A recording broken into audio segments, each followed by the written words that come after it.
ارے ارے دیکھ کر ابھی تم ٹکرا جاتے نا. تمہیں نہیں پتا کہ میں راجا ہوں. اوہ معاف کیجیے گا راجا صاحب. ہاں ہاں. تم کون ہو؟ تم تو بالکل میرے جیسے دکھتے ہو.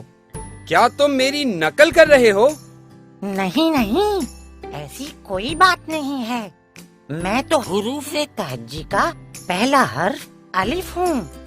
آپ کون ہیں؟ آپ تو بالکل میرے جیسے لگ رہے ہیں. کیا کہا؟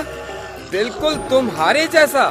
کیا تمہیں میرے سر پر الف مدہ کا تاج نظر نہیں آ رہا؟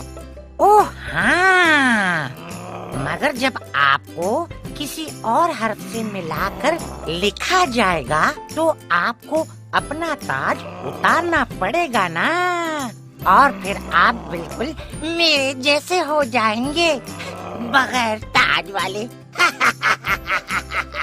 کسی اور حرف سے؟ وہ کیسے؟ تم کیسے ملتے ہو کسی حرف سے؟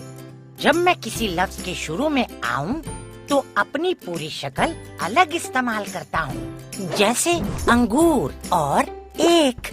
پر جب کوئی اور حرف مجھ سے پہلے آ جائے تو میں اس کے ساتھ مل بھی جاتا ہوں، جیسے باجا، تالا اور چابی.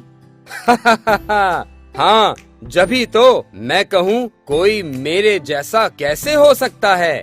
حروف تہجی کا کوئی حرف کسی بھی لفظ میں مجھ سے آگے نہیں آ سکتا، اور نہ ہی میں اپنے آپ کو کسی حرف سے ملانے کے لیے اپنا مد کا تاج اتارتا ہوں.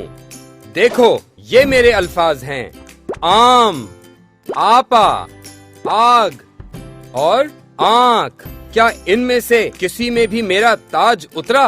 اوہ واو، یہ تو بہت کمال کی بات ہے. ہاں، اسی لیے تو میں راجا کہلاتا ہوں، الف مد آ کے تاج والا.